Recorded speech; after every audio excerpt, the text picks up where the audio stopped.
Hey y'all, look who's in my chair today. Again. Yep, my little sister is back, and as usual, she's putting me straight to work. This time she wants boho box braids, but with a twist. She wants to wear them in a high ponytail, and she doesn't want them too full. So today I'm showing you the perfect crochet braid pattern to achieve that natural high ponytail look without adding too much volume. Let's get into it. First, I part her hair from ear to ear across the crown to separate the front from the back. Then at the nape, I part off two medium-sized rows. These are where I'll install individual plaits later to give the illusion of individual box braids. She requested a middle part, so I started the front two middle rows as individual plaits, feeding each into the rest of the cornrow. Then I crisscrossed those rows to stop the part from going too far back.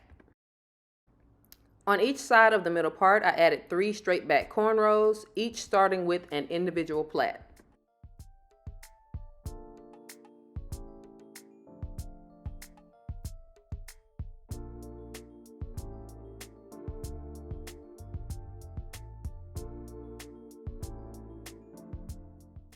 The fourth row near her ears include 2 connected plaits.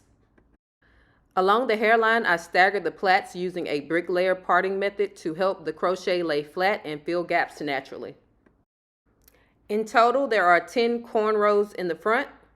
Now you want to always match your cornrow or plait size to the crochet braid size, so we use medium for both. In the back, I added 2 rows of individual plaits. The ends of the bottom row are fed into the plaits above.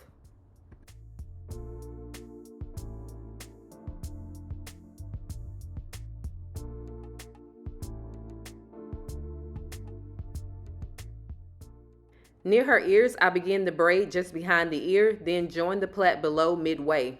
This forms a right angle.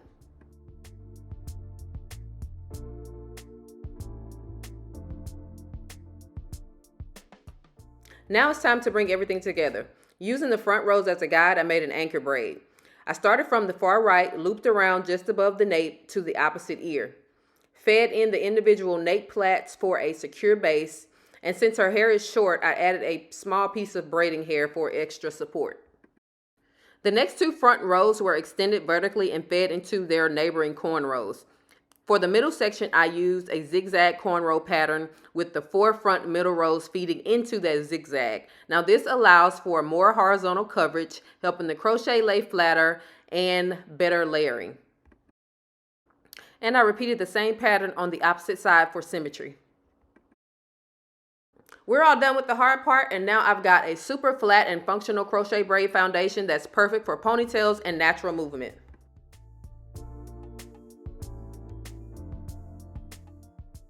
Now I didn't film the full crochet install, but let me walk you through the nape install, which is super important for ponytail styles.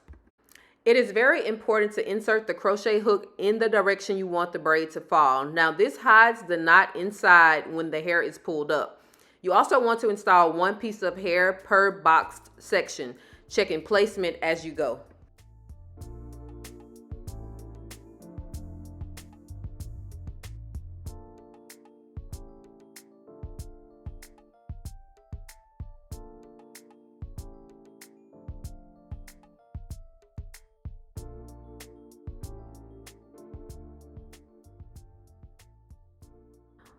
On the anchor braid just above the 2 individual rows, I installed 2 closely placed pieces between each part. Now this fills gaps and hides the cornrow completely. And when I pull the hair into a ponytail, the back looks seamless and realistic, like individual braids, not crochet. And y'all, look at the final results. This came out so cute. We only used about 5.5 packs of hair, and it still gave her full coverage without being bulky. And let's not forget about the versatility of her being able to pull the hair in a ponytail just as she wanted. So I think she really liked how it came out, because you'll see at the end she started doing her little sexy dance and doing the most because she was kind of feeling herself.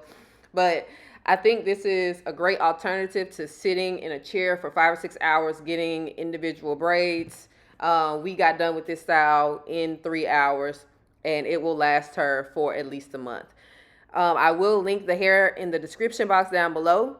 Thank you all so much for tuning in. Don't forget to like, comment, and subscribe if you want more crochet tutorials and braid patterns that actually work. I'll see y'all next time. Bye.